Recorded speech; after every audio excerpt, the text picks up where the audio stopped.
풀고 또 진도를 나가죠. 자, 16번을 보니까 손실보상 틀린 거 골라라 해서 작년도 국회 군문제네. 1번 공용 수용은 공익 목적으로 해서 국민의 재산권 박탈하는 건 불가피한 최소한만큼의, 그쵸? 너무 당연하잖아. 비례원칙상, 그지? 네.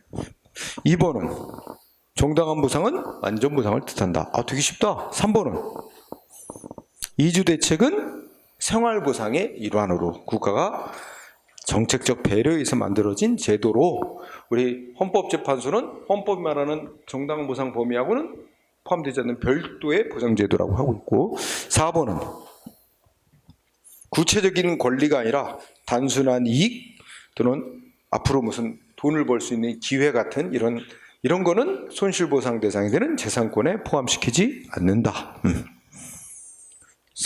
5번이 답이지? 민간 기업도 개발 사업, 그치? 토지 수용권 부여받는 사업 시행 주체로, 사업 시행자로 지정될 수 있죠. 그거 합헌이라고 보고 있어요. 헌법은 꼭 국가가 사업 시행자가 된다 이런 제한을 안 두고 있으니까. 그래서 헌법에 위반된다 X. 5번이 정답이 됐어요. 자, 16번에는 5번, 15번 안 했구나. 16번, 5번 먼저 했고, 15번은, 기네? 14번? 번호 잘못 적었어요? 14번에 옳은 거. 1번 X, 2번 X. 14번에 3번인데? 2번이라고 했어요? 응. 그렇게 됐어요? 요게 요렇게 되는 거야? 응? 그리고 12번에 뭘 안 적었어요? 12번에? 12번에 4.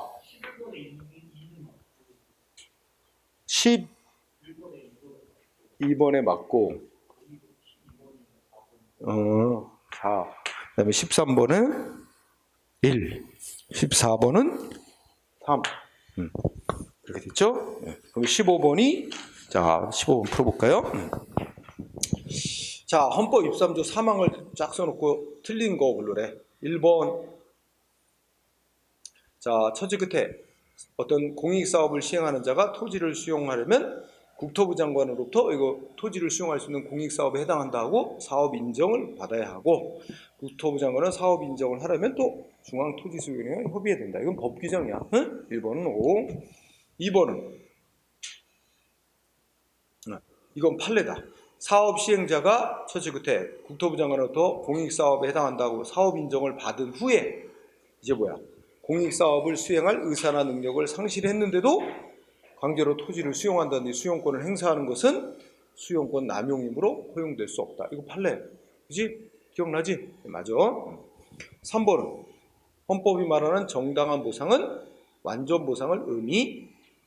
그 다음에 둘째 끝에 공시지가를 기준으로 땅값 보상금 산정하는 것은 헌법 위반이야? 아니죠. 이거는 개발 이익을 배제하기 위한 그런 것으로서 헌법 위반은 아니다. 다만 이제 우리나라 표준 공시지가가 현실 시가를 너무 반영하지 못해서 충분한 보상이 안 되는 그런 문제가 있으니 공시지가를 이제 현실 시가에 근접시키려는 노력은 해야 되지만 공시지가를 기준으로 보상액 산정하는 것 자체가 헌법 위반이라고 하지는 않았어요. 3번이 답이 됐어요. 헌법 위반이다. X. 4번은 자, 첫째 줄 중간에 무슨 관리처분 계획의 인가 고시를 통해 임차인이 임차물을 사용시할 권능을 제한받게 되는 손실을 입은 경우에도 법률을 유추 적용하여 손실을 보상한다. 그러니까 우리 대법원 판례 얘기하는 거, 대법원 판례는 보통 유추 적용설에 따라서 법률의 보상 규정이 없더라도 보상을 해야 된다는 취지야. 응? 그래서 임차인이면은 건물 세 들어 사는 사람 아니야? 임차인이 공익사업 때문에 건물을 이제 더 이상 사용할 수 없게끔 피해를 당한 경우 법률에 보상 규정 없어도 관련 규정을 유추해서 보상해야 된다. 응? 그런 취지로 맞다고 보면 돼요. 자, 17번 틀린 거 고르셔. 1번 어때? 자, 보상 청구권 나오면 다 지금은 공법상 권리로 당사성으로 청구해야 된다는 게 우리 현재의 판례야. 1번 인사송으로 간다는 얘기는 사법상 권리라는 얘기잖아. 틀렸죠? 인사송. 1번이 틀렸습니다. 17번에 1번. 그 다음에 2번을 보자. 문화재 보호구역으로 확대 지정한 게 해당 공공사업의 시행을 직접 목적으로 해서 가해진 것이 아니래. 그러면 이게 이제 결국 질문의 의도는 이게 문화재 보호 그러니까 이게 이제 땅값이 떨어졌단 말이야. 왜 떨어졌어? 문화재 보호구역으로 확대 지정이 됨으로써, 그지? 이렇게 나오잖아.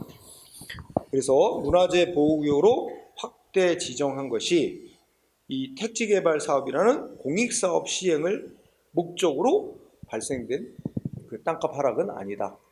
우리가 이미 알고 있는 사실은 그거잖아. 해당 공익사업으로 인해 가격 변동이 생기면 그럼 보상액에서 빼야 되고, 그지? 해당 공익사업 때문에 가격 변동 생긴 게 아니면 보상액에 포함을 시켜야지. 그럼 여기 뭐라고 나왔어?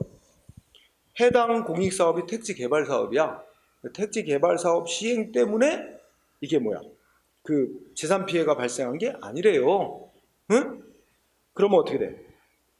보상금액 산정은 포함을 시켜야지. 그러니까 그 두 번째 줄에 토지 보상액은 그러한 제한을 받는 상태대로 평가해야 된다. 이렇게 마무리했지? 제한을 받는 상태가 문화재 보호구역으로 확대 지정돼 가지고 개인 땅이 문화재 보호구역 범위에 새롭게 들어간 거야.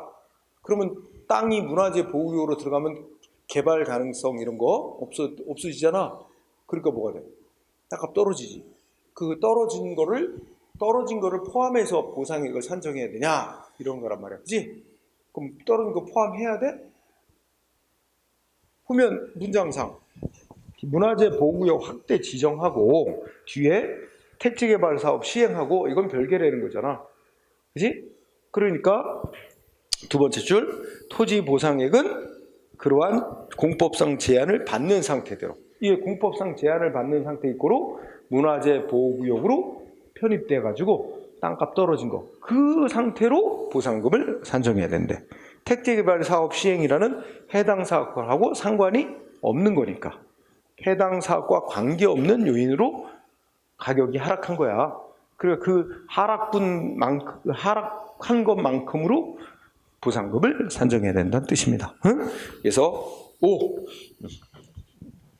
그러면 이제 판례 문구가 이렇게 나오면 여러분들이 거기다 초점을 두면 돼.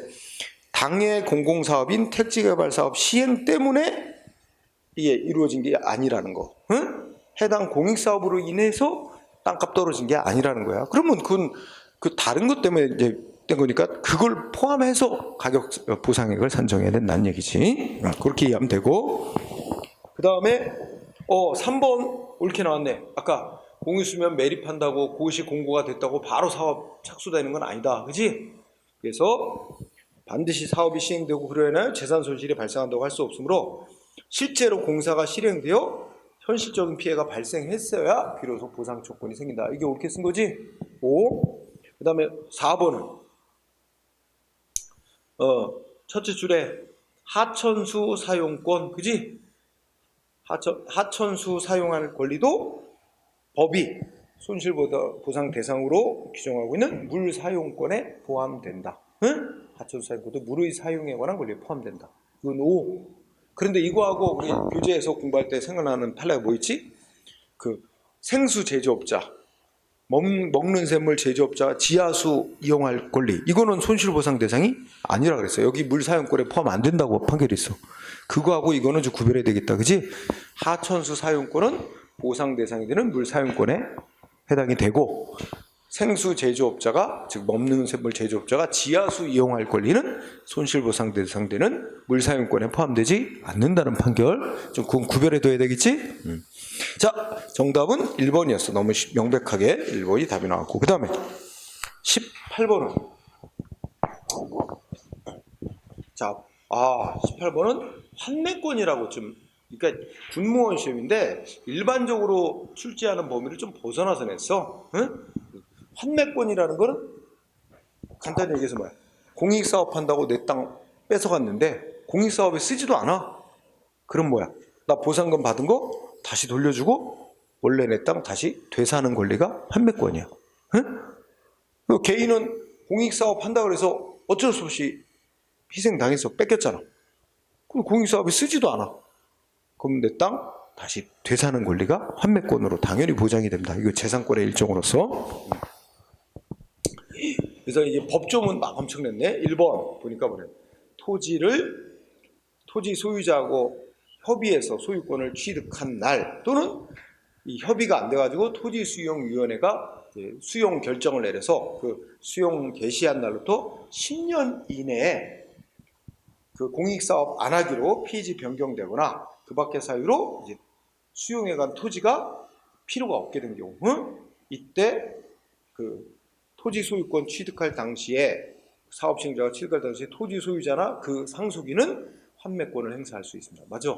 환매권 이럴 때 외우지 마. 이거 한 번 정도 푸는 걸로 만족해. 이렇게 세부적으로 안 내요 원래 우리 국가직 지방직은. 그 다음에 2번 환매권의 발생 기간을 법에서 제한한 것은 사업 시행자의 지위나 이해관계인들의 토지 이용에 관한 법률관계 안정, 그 다음에 토지의 사회경제적 이용 효율 제고, 사회 일반에 돌아가야 될 개발 이익이 원래의 소유자에게 귀속되는 불합리 방지 등을 위한 것이라 하더라도 그 입법 목적은 정당하다고 할 수 없다.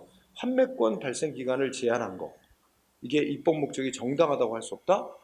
요거 좀 의심이 간다. 응? 의심이 가요.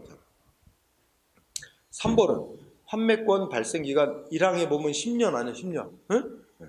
10년을 예외 없이 유지하게 되면 토지 수용의 원인이 된 공익사업의 폐지 등으로 공공 필요성이 소멸했음에도 담지 10년이 경과했다는 사정만으로 환매권이 배제되는 결과가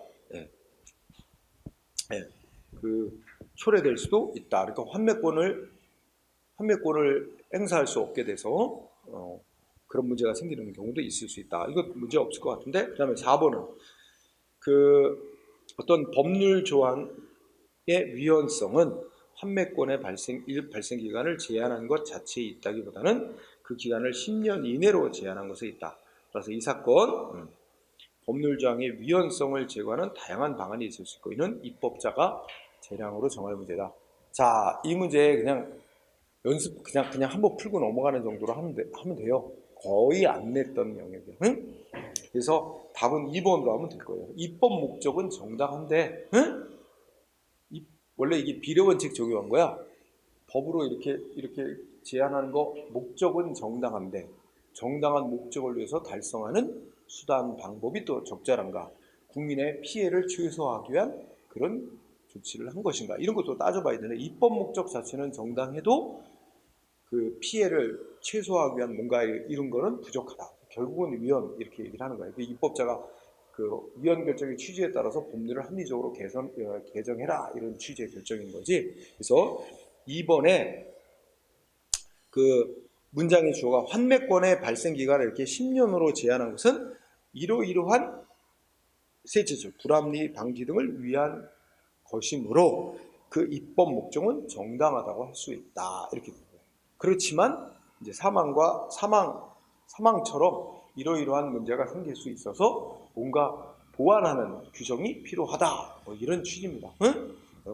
답은 2번으로 하되 우리 열심히 안 봐도 괜찮아. 응? 원래 우리가 봐도 그동안 나온 문제 봐도 환매권에 대해서 이렇게 물어보는 문제 없어요. 네, 군무원이라서 이상하게 또 낸 것 같아. 자, 19번을 볼까요? 사업 인정. 아까도 잠깐 나왔어요. 사업 인정이란 건 우리 국민의 재산을 공익사업에서 강제로 수용할 수 있는 그런 공공 필요성이 큰 사업이다 하고 국토부 장관이 인정하는 행위를 말해요. 그럼 사업 인정을 받으면 사업을 하는 그 사업 시행자는 강제로 토지를 수용할 권리 이런 게 부여되는 거야. 응? 그래서 1번 어때? 사업 인정은 사업 시행자에게 일정한 절차를 거칠 것 조건으로 수용권을 설정해주는 권리를 부여해주는 거니까 특허에 해당하는 형성적 행위다. 맞습니다. 사업 인정 단순히 이것이 공익사업에 해당한다라고 확인하는데 그치는 게 아니라 수용권을 부여해주는 형성적 행위다. 1번 맞고 2번 사업 인정이 있는 것으로 의제되는 공익사업의 허가인가 승인권자 등은 사업 인정에 의제되는 지구지정, 사업계획 승인 등을 하려는 경우 관할 지방토지 수용회와 협의해야 되고 사업 인정에 이해가 있는 자의 의견을 들어야 한다. 아마 이것도 맞을 것 같아요. 법규정, 다 법규정 낸 건데. 3번 사업 인정은 고시한 날로부터 효력이 발생하게 되어 있습니다. 사업 인정 받았다고 고시한 날로부터 효력 발생 맞고.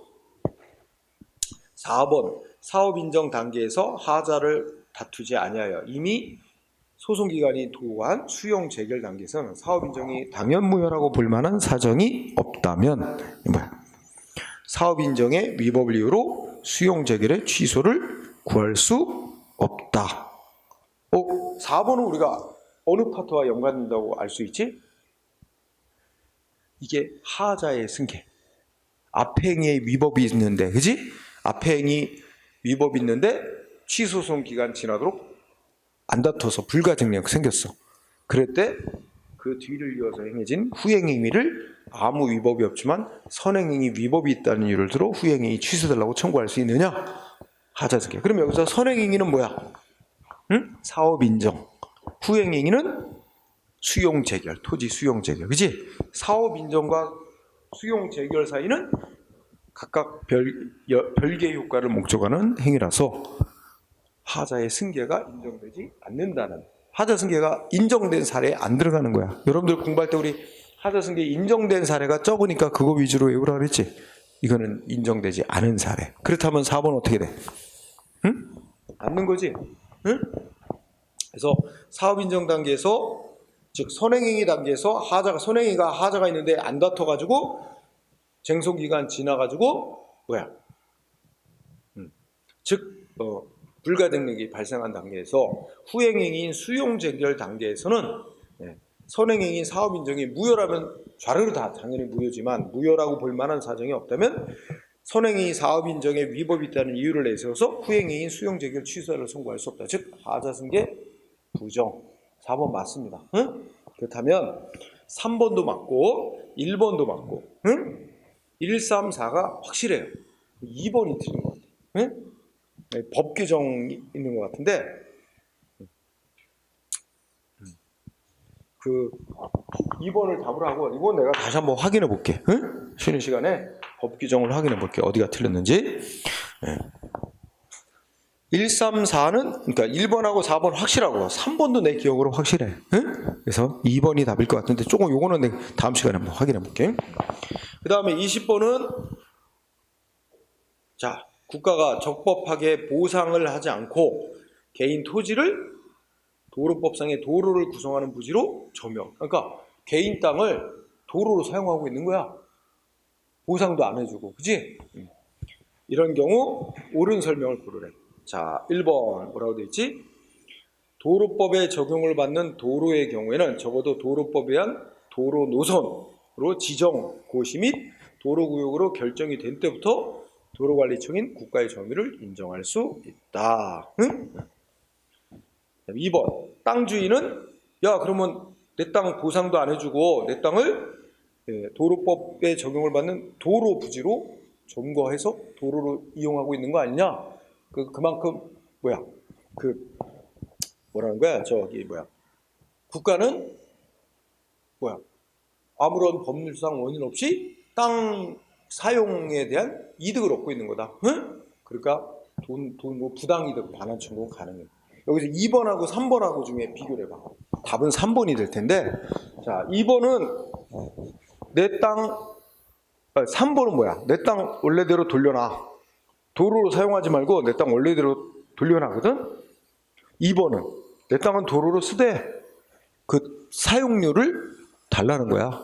부당이득 반환. 응? 그래서 2번은 가능해. 땅 주인은 내 땅값, 땅 사용료야만큼 부당이득 반환해달라고 청구할 수는 있는데 3번처럼 이게 결과 제거 청구권이 조금 이따 배울 거야. 결과 제거 청구권의 행사로서 토지를 나한테 원래대로 돌려달라. 이거 요구할 수는 없대. 이거 있다가 아니라 X. 3번이 답이야. 확실하게. 응? 이런 경우는 법률 규정에 의해서 도로법에 의해서 도로의 부분으로 구성이 돼가지고 사용되고 있다면 그 원상 회복은 요구할 수 없다고 봐. 이미 도로로 사용되고 있으니까. 그러니까 또 이치상 이렇게 생각을 해보면 만약에 이거를 얘가 이제 이 원상 회복을 요구해서 지 땅으로 가져갔다 해도 다시 어떻게 돼? 국가가 이 도로로 사용하기 위해서 그 공용 수용을 다시 할 게 뻔하단 말이야, 그지? 그런 것도 고려하는 거야. 그래서 도로를 원래대로 돌려놓으라고 하는 건 안 되고 거기에 대한 부당이득 반환 청구, 응? 이것만 가능하다고 봐. 그래서 3번 땅 주인은 토지를 인도해달라고 청구할 수는 없고 그 대신에 2번처럼 부당이득 반환을 청구할 수 있다. 응? 그래서 3번을 답으로 하고 4번은 땅 주인은 그 땅 주인이 자기 땅을 일반 사람들 통행하도록 자기 땅인데 일반 공중을 위한 용도로 스스로 제공을 한 경우 그 땅에 대한 독점적 배타적인 사용수권을 포기한 것으로 볼 수 있다면 그렇다면 특별한 사정이 없는 한 부당이득 반환이나 토지 인도를 청구할 수는 없다. 그러니까 그 땅은 자기가 땅 주인이 스스로 아무 대가 안 받고 일반 사람들 통행에 제공한 거다라고 인정될 수 있는 경우라면 땅 원래대로 반환도 청구 안 되고 사용료 내놓으라고 하는 것도 안 되고, 그지? 네, 그렇다는 얘기예요. 4번 맞고. 그러나 여기서 4번에서 반대로 얘기하면 우리가 이제 사건 가끔씩 보도 나오는데 땅 주인이 어떤 경우 있어? 여기 이제 그 사람들이 원래 이렇게 골목길이 있고 사람들이 원래 동네 사람들이 다 다녔어. 그런데 이게 이 땅의 일부가 이만큼이 A 땅이라고 치자. 응? 근데 개인 땅인데 도로로 사람들 통행하도록 다녔어. 근데 어느 날 갑자기 A가 어떻게 돼? 여긴 내 땅이야. 사유지야. 못 다녀. 그 여기 막는 경우 있어요. 못 다니고. 다니려면 뭘 요구해? 사용료 내라. 원칙적으로 내야 돼요. 사용료 내고 써야 돼요. 근데 4번에 첫째 줄 끝에 땅 주인이 자기 땅을 사람들 통행하라고 제공을 해놨는데 그리고 그 땅에 대해서 자기가 무슨 독점적 배타적 사용 수권을 포기한 거라고 이제 여러 그동안의 그 상황을 보건대 포기한 거로 인정할 수 있는 경우라면 땅 이렇게 길 막고 통행료 내라 그렇지 않아 못 다닌다 뭐 이런 거 못 하는 거고, 그지? 이렇게 될 수 있다면 하는 전제죠. 근데 이렇게 되지 않는다면 땅 주인이 자기 땅 소유권 행사 정당한 권리 행사야. 그래서 사용료 내라 그러면 내고 다녀야 됩니다. 응? 그렇게 되죠. 자, 정답은 3번. 20번에 3번으로 하면 될 겁니다. 이렇게 보고 19번은 따로 체크하도록 합시다. 자, 이렇게 하고 지금 밥 먹기 전에 남은 시간과 관련해서 여러분들이 673쪽에 보면 기타의 손해정보제도라는 제목이 있어. 673쪽에. 그런데 여기서 얘기하는 것 중에 이제 이런 게 나와. 수용 유사 침해, 수용적 침해, 네 가지가 나오는데 그 다음에 희생보상, 결과대가 청구권 이렇게 나오는데 요 둘은 한참 유행했던 때가 있어요. 이론적으로 이제 유행했던 때가 있어요. 독일 이론인데 우리나라에서 유행했을 때가 있는데 요새는 다루질 않아. 우리 지금 쫙 봐도 이 말 한마디도 안 나오지 시험에. 그지? 안 해도 돼. 그러니까 응? 네. 책에는 써놨는데 내 다음 배정할 때는 이만큼도 안 쓸 거야. 팍 줄일 거야. 응? 굳이 할 필요가 없어. 하지 말고 두 개만 공부해. 요거 희생보상 청구권, 희생보상이라는 거, 그 다음에 결과제거 청구권이라고 이 둘만 공부를 하세요. 공부도 간단히 하는 거야. 응?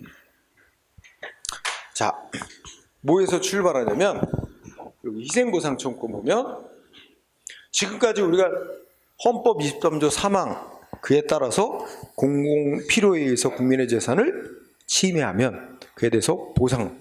그래서 손실보상이라는 게 공공 필요에 의해서 무슨 침해했을 때 재산 침해에 대해서 보상하는 거잖아. 그렇지? 그런데 적법한 국가 작용으로 재산 피해 끼친 거에 대해서 보상하는 걸 우리가 손실보상이라고 배웠잖아. 근데 이런 경우는 어떨까 한번 해봐. 야, 경찰이 경찰이 뭐랄까 이 강도범을 추격해. 경찰이 강도범을 추격하면서 이 강도범이 경찰에게 쫓기니까 칼 들고 다른 사람 막 인질로 잡고 막 이러려 그래. 그 경찰이 야 빨리 흉기 버리고 투항해라 했는데도 응하질 않아.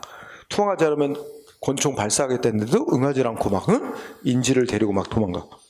그래서 경찰이 이제 경고하고 공포탄도 쏘고 했는데도 듣지 않으니까 야 이거 놓칠 우려가 있겠다 해가지고 범인 다리를 쐈어. 하체를. 여기까지 보면 경찰이 한 조치, 총기 사용이 아무 문제 없는 적법한 조치였다고 가정하자. 그런데 적법한 경찰관의 총기 사용 행위로 범인의 다리가 맞았는데 범인은 이거 가지고 지 잘못이 있으니까 손실보상을 청구할 수가 없어요. 응? 그런데 공교롭게도 총알이 범인의 다리를 뚫고 나가서 저 멀리 있는 다른 사람 행인의 신체에 맞았어. 그러면 어떻게 돼? 경찰의 적법한 총기 사용 행위로 엉뚱한 시민의 신체 피해가 생겼잖아. 그러면 이거 적법한 행위니까 손해배상 문제가 아니란 말이야. 피해자. 위법한 행위래야 손해배상 문제가 되는데 적법한 행위야.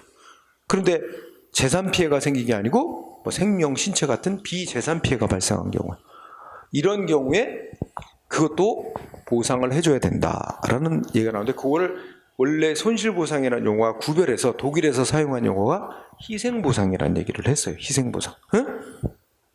근데 우리나라는 그런 희생보상이라는 관념이 없어요. 우리나라는. 그래서 그냥 다 손실보상이라고 해서 최근에는 포함을 시키고 있어요. 그래서 조금 아까 경찰관 직무집행법 뿐만 아니라 요새 코로나19 때문에 예방주사 백신 맞았다가 백신 때문에 사망했다고 인과관계 인정되면 이것도 손실보상 해줘야 된다고 돼 있어요. 생명, 신체 피해. 그리고 화재 현장에 우리가 배웠잖아. 즉시강제라 해서 화재 현장에 현장 책임자가 소방관만 가지고는 화재 진압 어려워. 인명구조도 어렵고. 그리고 그럴 때 뭐 할 수 있어? 주변에 구경하는 사람들 그 자리에서 강제 동원할 수 있잖아. 소위 원조강제라 그래서 그거 적법한 즉시강제 조치야. 그래갖고 강제로 이제 화재 진압에 동원해서 불 끄다가 화상 입고 막 신체 피해를 입었어. 이것도 손실보상 해줘야 된다고 규정이 있어. 소방기본법에. 자, 이런 거 보면 다 손실보상이야. 그런데 피해가 재산 피해만 보상하는 게 아니라 생명, 신체 피해.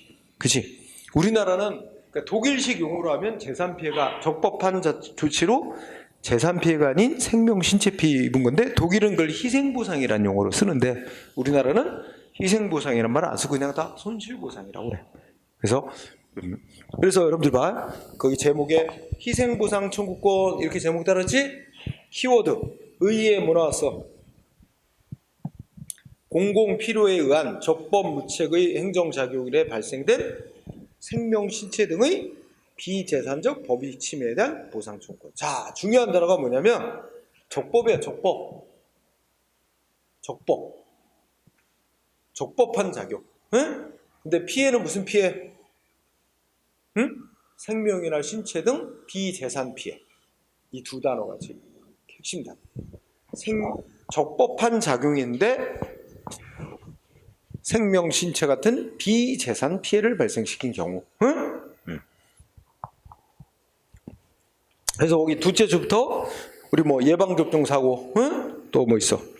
경찰관이 강도범 추격 중 적법한 총기 사용했는데 지나던 행인이 신체 피해를 입은 경우, 그지? 이런 경우처럼 이렇게 그러면 사실 끝난 거나 마찬가지야. 공부 다 한 거야. 전통적으로 손실보상은 재산 피해만 손실보상으로 포함시켜왔다. 그래서 밑에 2번 연역으로 가봐. 연역에 가면 동그라미를 독일의 법원의 판례에 의해서 이제 이렇게 당연한 거지. 아니 적법한 공권력 행사 이런 거로 인해서 국민의 재산 피해 입으면 그걸 보상해 주는데, 아니 재산이라는 가치보다 더 중요한 게 국민의 생명, 신체 아니야? 아니 재산 피해를 물어준다면 적법한 국가의 조치로 생명, 신체 피해 입은 것도 당연히 보상이 돼야 되는 거지. 그지? 그런 관점에서 그래서 독일의 법원의 판례, 연방 법원의 판례에 의해서 인정된 거고, 독일에서는 이걸 인정하는 논리로 옛날 저 독일의 프로이센 제국 시대부터 내려오는 희생보상 법리라는 이 관습법이 있대. 그러니까 국가 공익을 위해서 희생당한 자는 보상이 되어야 한다, 이런 어떤 독일의 관습법적으로 내려오는 게 있다는 거지. 그래서 그걸 바탕으로 이렇게 재산이 아닌 생명시체 등의 비재산 피해를 입어도 보상이 돼야 한다, 그리고 이제 독일의 판례가 얘기를 했는데, 그건 우리나라도 마찬가지다, 그죠? 그래서 그 대신에 우리나라는 독일과 같은 뭐 희생보상이라는 그런 어떤 용어, 관념 이런 게 없었기 때문에 그냥 손실보상이란 용어로 포함을 시킨다. 독일식으로 표현하면 희생보상에 대한 이제 인정이다, 이렇게 보면 될 거예요. 그래서 밑에 3번 우리나라의 경우, 그지? 이제 끝난 거예요. 우리나라의 경우 동그라미 1번 개별 법률에서 이런 적법한 행정작용으로 생명시대 등 비재산적 이익이 침해된 경우에 보상하도록 하는 규정하고 있는 경우가 꽤 많다. 그래서 한번 읽어보면, 우리 코로나 백신과 관련해서 감염병의 예방 및 관리에 관한 법률 있지? 거기 읽어보면 어떻게 돼? 예방접종 받은 사람이, 그지? 두 줄 끝에 질병에 걸리거나, 그지? 예방접종 받은 사람이 질병에 걸리거나 장애인이 되거나 사망했을 때는 어떻게 하라고? 대통령령으로 정하는 기준과 절차에 따라 보상을 빼야 한다, 이렇게 규정이 있습니다. 그죠? 이런 게 독일식 표현을 하면 희생보상, 우리나라식 용어는 손실보상, 그지? 그 다음에 그 2항에 보면 뭐는 안 따진대. 질병, 장애, 사망은 약품의 이상 여부, 예방접종을 한 행위자의 잘못이 있는지 없는지, 그런 거 과실 유무 관계없이, 뭐야? 과실 유무 관계없어요. 의약품의 이상 여부, 의료진의 과실이 있는지 없는지 안 따지고 그 질병, 장애, 사망이 뭐 때문에 발생했다, 그 예방접종, 백신 때문에 발생했다라고 인과관계가 인정되는 한 보상해줘야 된다, 그지? 그런 규정이 있지. 그런데 이미 알듯이 이 인과관계를 쉽게 인정 안 해주지. 그래서 잘 인정받기는 없지, 이런 규정. 그 다음에 그 밑에 소방기본법도 보면 그 소방본부장 등 두 번째 줄에 현장에서, 둘째 줄에 현장에서 소방활동을 위해 필요할 때는 관할 구역에 거주하는 사람이거나 현장에 있는 사람으로 하여금 인명구조 또는 화재 진압 이런 거 일을 하게 할 수 있다. 이게 바로 원조강제라고 해서 즉시강제 배운 거잖아, 그지? 이때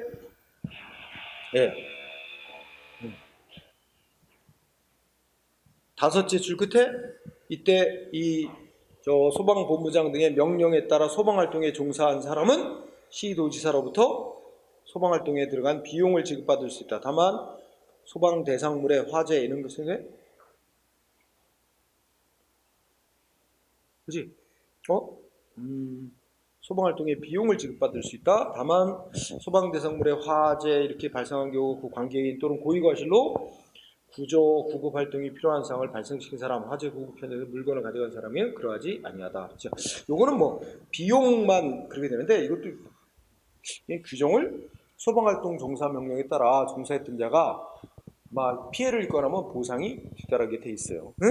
그리고 경찰관 직무집행법에도 보면 그 밑에 보자. 국가는 경찰관이 적법한 직무집행을 해가지고 그로 인하여 손실을 입은 자에게 정당한 보상을 해줘야 된다. 첫 번째 어떤 경우?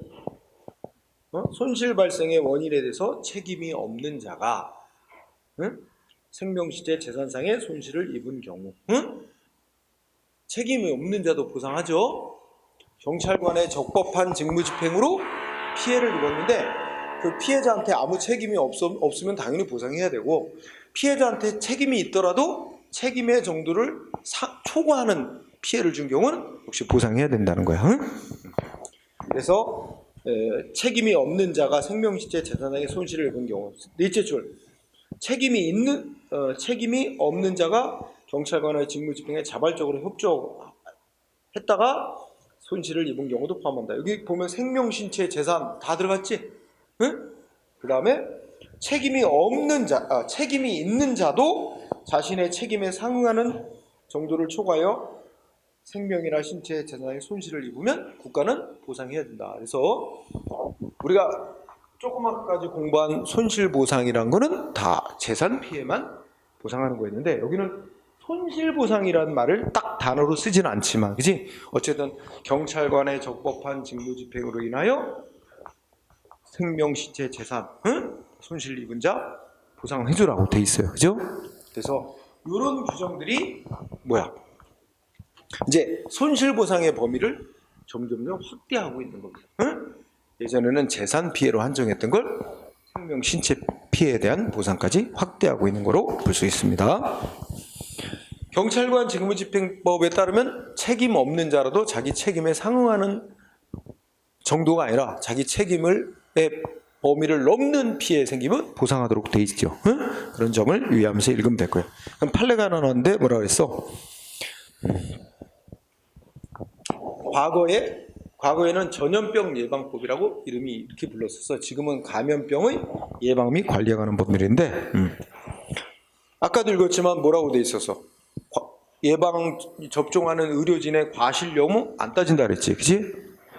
약품의 이상이 있든 없든 약품의 이상 여부, 의료진의 과실 여부 안 따지고 무과실 책임이야.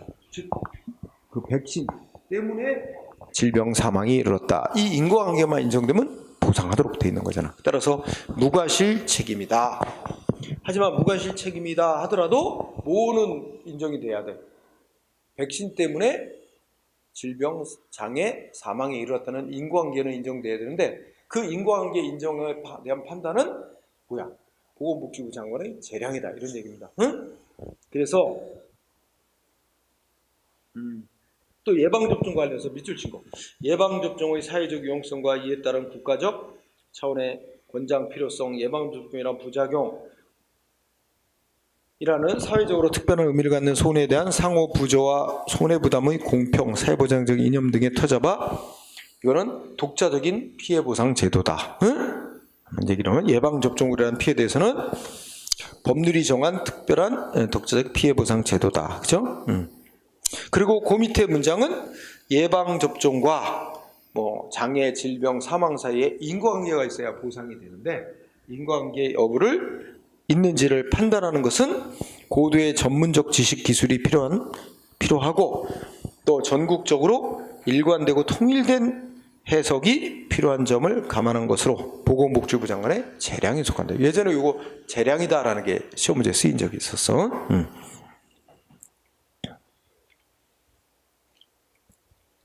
근데 그 다음 밑줄 친 거는 우리가 다 아는 거. 아무리 행정기관에게 재량권이 부여돼도 그 재량은 무제한으로 멋대로 하는 건 아니다. 합리적 범위 내에서 결정하라는 그런 제안을 받는 거다. 그 문장 써 있는 겁니다. 그 정도 읽고요. 자, 그 다음에는 그리고 머릿속에 뭐만 넣어요? 희생보상하면 적법한 작용으로 인한 생명, 신체 같은 비재산 피해에 대해서 보상하는 걸 독일식용어로 희생보상이라고 한다. 그런 정도 이해하면 돼요. 자, 그 다음에는 결과 제거 청구권이라고 보죠. 자, 우리가 뭐 공부했냐면 이제 공무원들의 고의과실한 위법한 작용으로 인한 피해, 위법한 작용으로 인한 피해는 뭐로 물어줬지? 손해배상. 그지? 배상이잖아. 손해배상하지. 그지? 적법한 작용으로 인한 피해는 손실보상. 보상이야, 보상. 그지? 근데 이거 다 공통점이 뭐지? 돈으로 물어주는 거야, 피해를. 다 돈으로 물어주는 거야. 금전구제죠. 금전구제. 돈으로 물어주는 거야. 응? 그런데 피해자 입장에서는 나 돈 말고 원래대로 해놨으면 좋겠다. 그치? 야, 어떻게 했냐면 누가 내 차 세워놨는데 내 차 와서 받고 갔어. 누가 내 차 세우는 걸 와서 박았어. 내 차 찌그러졌어. 그럼 나는 어떻게 할 수 있어? 돈으로 물어내. 그치? 손해배상 받아가지고 내가 수리할 수 있잖아. 손해배상으로 받을 수 있지만, 나 돈으로 안 받겠다. 내 차 원상회복 시켜놔. 응? 원래대로 해놔. 원래대로 해놓으라고 요구하는 게 결과제거 청구, 원상회복 청구. 또 피해자 입장에서는 선택할 수 있어야지. 돈으로 배상을 받든가, 아니 돈으로 배상할 것을 요구하든가, 원상회복을 요구하든가. 원래 민법상 피해자는 둘 중에 하나를 선택해서 할 수 있어요. 그러면 우리 행정관계에도 뭐 행정기관의 이 작용으로 피해를 입었을 때 돈으로 물어주든가, 원상을 해버리든가, 둘 다 인정될 수 있어야 된다. 그 논리에서 나온 게 결과제거 청구권이라고 하는 거예요. 그래서 결과제거 청구권 읽어봐. 첫째 줄, 공공행정작용의 결과로 남아있는 위법 상태로 인하여 자기의 이익을 침해받고 있는 자가 위법 상태를 제거하도록 청구하는 권리. 많이 이렇게 쓰는데 쉽게 말하면 원상회복을 요구하는 권리입니다. 이런 경우가 대표적이지. 예를 들면 이제 뭐랄까 인천시가 인천시에 저기 쓰레기 매립장에 막 주민들이 나는 쓰레기를 안 받아. 그러면 여기서 저 시중에서 발생하는 쓰레기 갖다 쌓아놓을 데가 없어. 그 가정을 해보자. 그래갖고 인천시가 나한테 의뢰를 했어. 그러니 내 땅이 이제 빈 터가 큰 넓은 땅이 있는데 나한테 당신 땅을 좀 한 1년만 계약 맺고 쓰재. 거기다가 좀 임시로 쓰레기를 좀 쌓아놓재. 그래서 내가 좋다 하고 계약 맺었어. 그리고 이제 사용료 받고 1년 동안 땅을 빌려줬어. 그래서 인천시가 거기다 쓰레기를 쌓아놨어. 그럼 그다 적법하게 진행이 된 거야. 근데 1년이 지났어. 그럼 어떻게 된 거야? 쓰레기 치워야지. 계약 기간 끝났으니까 땅 사용권 없어졌잖아. 그러면 인천시는 내 땅에 쌓아놓은 쓰레기를 말끔히 치워야 되는 거지.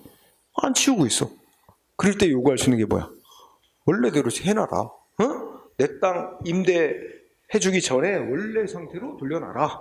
이게 결과적으로 청구권이야. 즉, 이게 이제 두 가지 경우가 다 있을 수 있지. 하나는 뭐냐면 내 땅에 나하고 계약 맺지 않고 내 땅에다가 그냥 갖다가 쓰레기 쌓아놨어. 그러면 이거 자체가 위법하게 시작이 됐잖아. 땅 주인이 나하고 계약도 안 맺고 허락도 안 받고 그냥 무단으로 내 땅에다 인천시가 쓰레기 쌓아놨어. 그러면 애초부터 위법한 작용을 한 거고, 그럼 나는 원상회복해놔. 당연히 요구할 수 있죠. 쓰레기가 계속 쌓여 있으면. 또 하나는 나하고 적법하게 계약 맺고 시작을 했어. 1년간만 내 땅을 이용하기로. 근데 1년이 지났는데도 안 치우고 있어. 그러면 적법하게 시작은 된 건데 나중에 안 치우고 있는 1년이 지난 뒤부터는 위법한 상태야. 그럼 원상회복해놔라. 그치? 결국 내가 말하고자 하는 포인트는 행정작용이 국민한테 시작될 때 처음부터 위법하게 시작될 수도 있고 적법하게 시작될 수도 있는데 중요한 건 현재의 상태가 위법한 상태라는 거예요. 그래서 현재 위법 상태를 제거해달라. 그래서 원상 회복시켜달라고 요구하는 권리를 결과제거 청구권이라고 부른다. 그래서 원상 회복 청구권 이렇게 말하면 되죠. 그 대표적인 예로 셋째 줄에 뭐가 있어요? 우리 공부한 거 토지 수용 재결이면 보상금 얼마 주는 조건하에 토지 강제로 소유권 뺏어간 거야. 토지 수용 재결이 취소가 됐대. 그럼 어떻게 돼?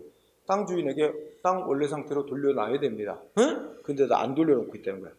이때 토지 소유자가 토지를 반환받고자 할 때 이제 쓸 수 있는 권리가 바로 이 결과제거 청구권이다. 근데 이것처럼 땅이나 건물 같은 어떤 물건에 대해서만 이렇게 원상회복을 요구할 수 있는 게 아니라 뭐도 포함한데 거기 밑에 보니까 공직자가 공무원이 직무수행 중에 명예훼손적인 발언을 했다. 그래서 이제 피해자가 그 발언을 철회해달라고 요구하는 이것도 결과제거 청구권으로 파악을 합니다. 그리고 꼭 결과제거 청구권의 대상이 되는 건 물건, 재산 이런 것만이 아니다. 그지? 타인의 발언같이 이렇게 타인의 행위를 요구하는 것도 포함이 됩니다. 자, 그래서 이렇게 보면 되고 뭐 특별한 건 없지. 개념에 있어서 원상 회복을 요구하는 권리다 이렇게 알아두면 되고 등장 배경은 그게 뭐야? 첫째 줄 기존의 구제제도인 손해배상제도나 또는 행정쟁송 그러니까 이제 행정심판, 행정소송 이런 제도를 통해서 구제가 제대로 안 된 경우 이를 보완하기 위한 목적으로 등장한 거다. 응? 기존의 구제제도 보완 응? 이런 목적으로 생각하면 되지. 자, 그 다음에 다음 페이지 법적 성질 한마디로 말해서 뭐야? 원상회복을 청구하는 거다. 이 원상회복을 청구하는 것인 점에서 손해배상 청구하고 다릅니다. 응? 자, 손해배상 청구는 자 왼쪽 그 표를 잘 봐. 손해배상 청구는 공무원의 직무행위가 원래 원인인 직무행위가 뭐 해야 돼? 손해배상 청구 성립 요건 그 밑줄 쳐주세요. 뭐가 있어야 되죠? 가해 공무원에게 고의 또는 과실이 있어야 되죠. 우리 배웠잖아. 가해 공무원에게 고의나 과실이 있었어야 되고 또 국민의 권리 이익을 침해한 게 침해 행위가 위법일 걸 요합니다. 응? 원인이. 그리고 가장 결정적인 건 뭐야? 손해배상은 돈으로 배상받는 거잖아. 금전 배상이지. 응? 반면에 오른쪽에 뭐야? 결과제거 청구는 그거는 피해를 국민한테 지금 피해를 주고 있는 원인이 되는 행위가 가해 공무원에게 고의나 과실이 있냐 없냐는 중요하지 않아요. 응?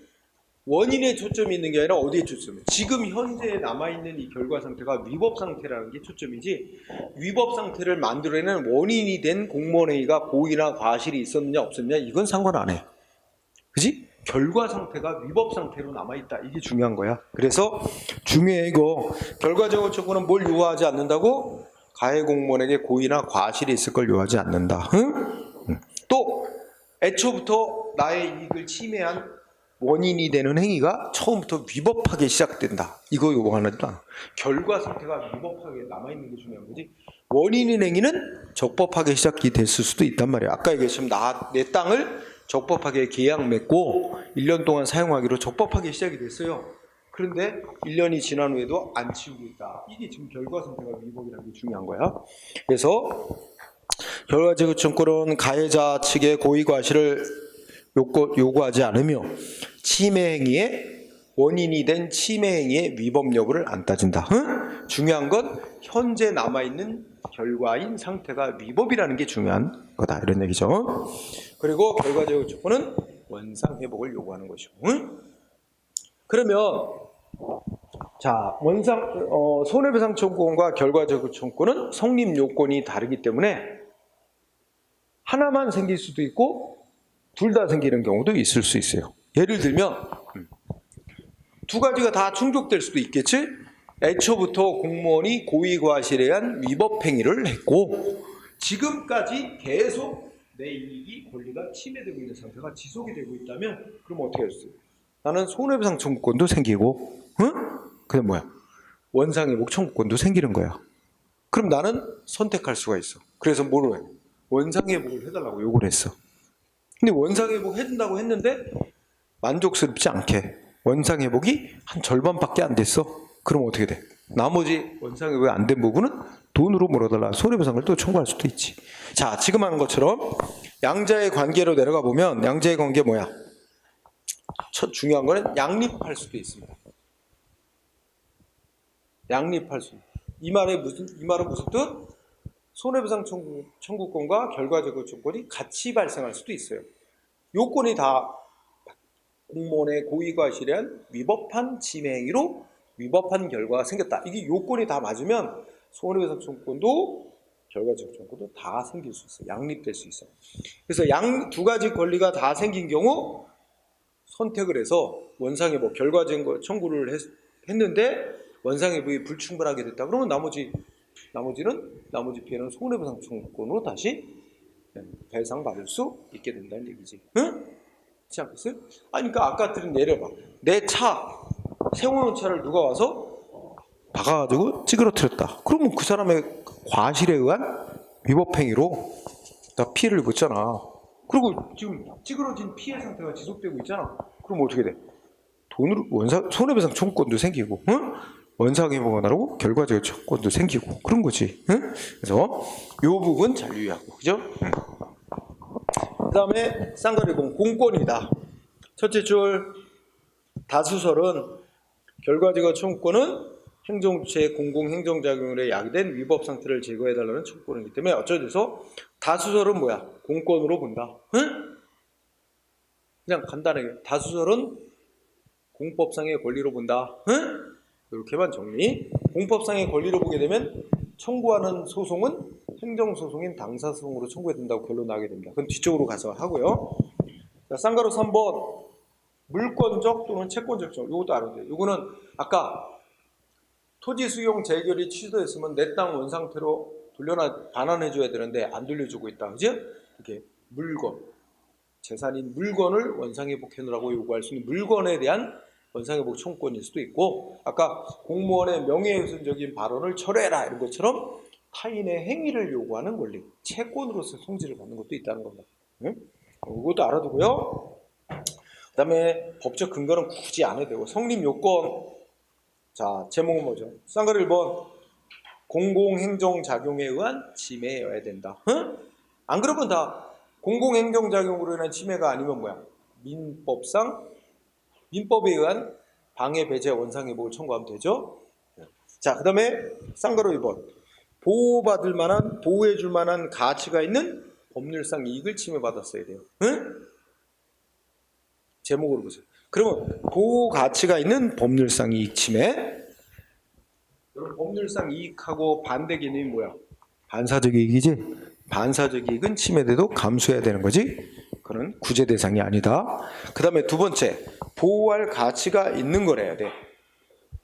그래서 보호 가치가 없는 거는 대상이 안 되죠. 그래서 동그라미 1번 두째 줄 반사적 이익 내지 사실상의 이익 침해는 구제 대상이 아닙니다. 응? 그 다음에 동그라미 2번 보호 가치가 없을 때는 이거 결과적으로 청구권이 인정되지 않습니다. 그래서 괄호 속에 얘 지가 불법 주차해놨단 말이야. 응? 그치? 그럼 불법 주차했어. 그래서 뭐야? 견인됐어. 견인당했어. 이 사람 뭐야? 자기가 그래놓고 내 차 원래 있던 데다 갖다 놔달라. 이거 요구할 권리는 인정 안 돼. 그치? 그럼 뭐야? 보호 가치가 없는 법 위반 행위를 했기 때문에. 응? 그래서 그 예가 나왔고, 그 다음에 쌍가루 3번 위법한 상태가 지속되고 있어야 됩니다. 응? 포인트는 위법한 침해 상태가 지속되고 있어야지만 원상회복을 요구할 수 있는 거예요. 그러니까 과거에는 위법한 상태가 있었는데 지금은 위법한 상태가 아니다. 그러면 뭐 과거 위법한 상태로 내가 피해 입은 거 손해배상을 청구할 수 있어도 원상회복시킬 게 안 남았으니까 위법한 침해 상태가 지속되고 있을 때 이제 결과적으로 청구권이라는 게 인정될 수 있다는 겁니다. 그렇게 제목으로 보고 다음 페이지 쌍가루 4번 보세요. 4번 결과 제거, 즉 원상회복이 가능하고 사회통념상 허용되고 상대방에게 참을 수 있는 한도 내의 것이어야 된다. 응? 그래서 자, 예를 들어 이런 거 한번 생각해봐. 뭐가 나냐면 나한테 세금이 부과됐어. 그래서 내가 세금을 안 냈어. 못 내고 있어서 세금 체납을 하고 있었더니 재산 압류가 들어왔어. 압류가 들어왔는데 내가 아끼는 그림을 압류를 해갔어. 내가 아끼는 그림을 가져가 버렸어. 응? 압류해서. 그래서 내가 세금을 갖다 냈다.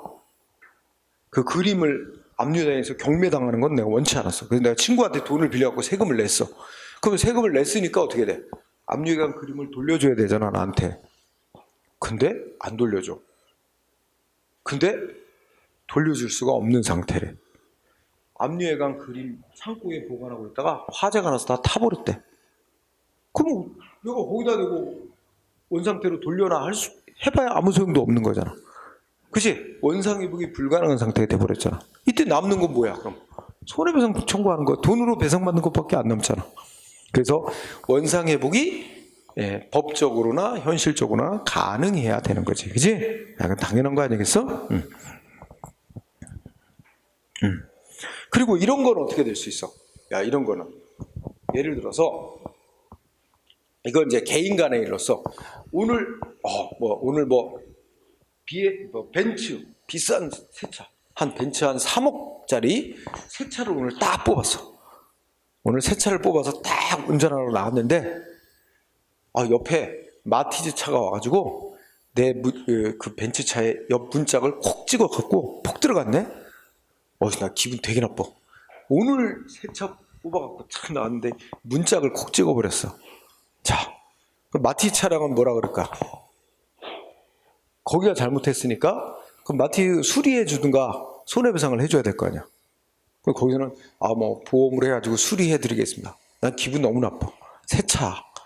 난 그거 원치 않아. 그냥 이거 네 차 너 갖고 새 차 뽑아줘. 어때? 그거는 무리한 요구겠지? 그렇지? 응? 아니, 그 수리해주면 될 일인데 그걸 나 기분 나쁘니까 이거 너 가지고 아예 새 차를 뽑아줘. 이거는 허용될 수 없어. 사회통념상 그거는 무리한 요구다. 응? 그러니까 그런 얘기. 그래서 이게 상대방한테 원상회복 해놓으라는 게 상대방이 받아들일 수 있는 사회통념을 기준으로 상대방이 받아들일 수 있는 범위 내에 요구해야 된다는 얘기지. 응? 그런 거야. 자, 그 정도 보면 되고, 근데 판례도 90 보지 마.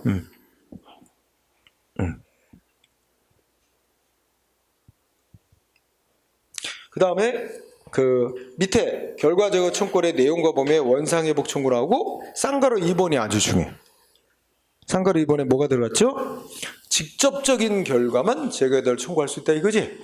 행정작용 때문에 생긴 직접적인 결과만 원상회복해달라고 요구할 수 있어. 아주 중요한 부분이야. 시험에 맨날 자주 내. 요거는 시험에도 쓰인 사례고, 그래서 거기도 설명이 그렇게 돼 있고, 한번 보면 이런 사례야. 예를 들어서 우리 행정기관이 있고, 예를 들어서 뭐 시장이라고 한다. 시장이 이 복지시설 운영자인데 얘가 의무를 부과했어. 뭐라고 하명을 했어. 하명. 우리가 쓰는 용어로 의무를 부과했어. 뭐라냐면 노숙자 A가 있는데 노숙자 A 한겨울에 추운데 지금 갈 데가 없다. 응? 시설이 지금 수용 시설이 부족하니까 복지시설 운영자 노숙자 A에게 방 하나 내주라. 응? 방 하나 내주고 3개월간 거주하게 해라. 겨울날 동안만. 응? 그래서 3개월간 거주하게 해라. 하게 해줘라 그랬어. 그래서 복지시설 운영자가 방 하나 내주고 3개월 동안 거주하게 했어. 그러면 그 뒤에 3개월이 지났어. 3개월 경과.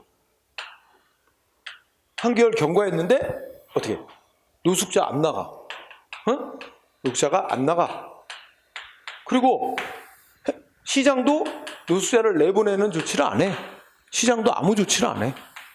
그러면 지금 어떤 상태가 된 거야? 노숙자가 계속 복지시설 운영자의 시설에 계속 거주하고 있는 상태. 이게 위법상. 응? 이때 복지시설 운영자는 시장한테 뭘 요구할 수 있어? 즉 결과제거 청구. 이 노숙자를 내보내달라. 이게 요구하는 게 결과제거 청구하는 거예요. 응? 그런데 이 노숙자가 기거하던 방을 들여다보니까 이 복지시설 운영자가 노숙자가 기거하던 방을 들여다봤는데 깜짝 놀랐어. 막 벽을 다 망가뜨려놨어. 벽을 다 송곳 같은 거를 긁어서 다 파손시켜놨고 방바닥도 다 파손시켜놨고 다 망가뜨려놨어 방을. 이거는 시장한테 원상회복해내라고 요구할 수가 없어요. 그건 시장이 한 직접적인 결과는 뭐지? 노숙자를 그 방에 거주하게 하는 거였지. 그거를 내보내는 거가 이게 이제 결과적으로 청구 대상이야.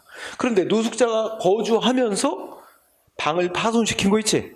이거는 시장이 노숙자를 거주하게 해주도록 함으로 인해 발생한 간접적이고 2차적인 결과. 이거는 시장한테 원상회복해달라고 요구할 수는 없다. 응? 누구한테 요구해야 돼? 노숙자에게 노숙자 개인을 상대로 원상회복을 해놓든가 돈으로 손해배상을 해놓든가 노숙자에게 요구할 수밖에 없어요. 그래서 제목에 뭐야? 행정작용 때문에 생긴 직접적인 결과만 원상회복을 해놓으라고, 응? 행정기관에게 요구할 수 있는 거지. 간접적으로 발생한 결과는 행정기관에게 원상회복을 요구할 수는 없다. 그렇죠? 그래서 거기 작은 글씨로 지금 들은 거 얘 드러났지? 그래서 여기 노숙자가 살면서 방을 파손한 행위는, 파손한 거에 대해서는 시장에게 원상회복을 요구할 수는 없다. 그 노숙자에게 요구된다 하는 얘기죠. 응? 자, 그러고 나면 오른쪽에 가서 이제 결과제거 청구권의 실현. 그래서 쟁송 절차 있지? 그 동그라미 1번만 봐. 다수설은 결과제거 청구권은 공법상 권리이기 때문에 행정소송인 당사소송으로 청구해야 된다고 본다. 응? 1번 한 줄만 공부해. 한 줄만. 이거에 대해서는 판례가 입장이 조금 다르긴 한데 그래도 뭐야? 판례는 거의 안 내. 응? 명확하지 않다는 판단인가 봐. 그래서 판례 입장 안 내고 학설로서 다수설 입장만 냅니다. 응? 요거 한 줄만 정리하면 요 정도 하면, 그러니까 결과적인 청구권을 만약에 한 문제로 만들어낸 적도 있어요. 예전에 한 문제로 만들어내면 항상 포인트가 뭐냐면 그 개인의 원상회복을 요구하는 결과적인 청구권이 인정되려면 뭐야? 뭐 그 공무원의 침해행위, 가해행위에 고의과실이 있어야 된다. 그건 상관 안 한다 그랬잖아. 뭐에 초점이 있어? 지금 현재 남아있는 결과가 위법 상태라는 게 중요한 거지. 원인이 뭐 고의과실이 있느냐 이런 건 중요하지 않다 그랬어. 그지? 그거 물어보는 거. 그지? 그 다음에 조금 아까 얘기했던 뭐야? 뭐 직접적인 결과만 이제 원상회복을 요구할 수 있는데 간접적인 결과는 요구할 수 없다는 거. 그 다음에 또 아까 뭐야? 보호 가치 없는 이익은 인정 안 된다. 보호 가치 없는 거. 그러니까 불법 주차해놨다든지 이런 경우는 자기 주차해놓은 자리로 원래대로 차를 갖다 놔라. 이런 건 인정될 수 없다는 거지, 그렇지? 네. 그런 거 정도로 냅니다. 그리고 결과적 청구는 공권으로 보기 때문에 행정소송인 당사자 소송으로 청구해야 된다는 게 다수설이다. 그런 정도. 그거 유의하면 이따가 그 결과적 청구권 예전에 어떻게 문제 나왔나 좀 꽤 됐지만 한 문제 정도, 한 몇 문제 있어. 예, 풀어보는 연습을 하도록 할게요. 그러고 나면 이제 밥을 먹고 이제 행정심판이라는 거에 대해서 좀 다른 못 나가더라도 행정심판의 일부는 공부를 하도록 하겠습니다. 자, 밥 먹고 나서 진행을 하자. 2시 20분부터 합시다.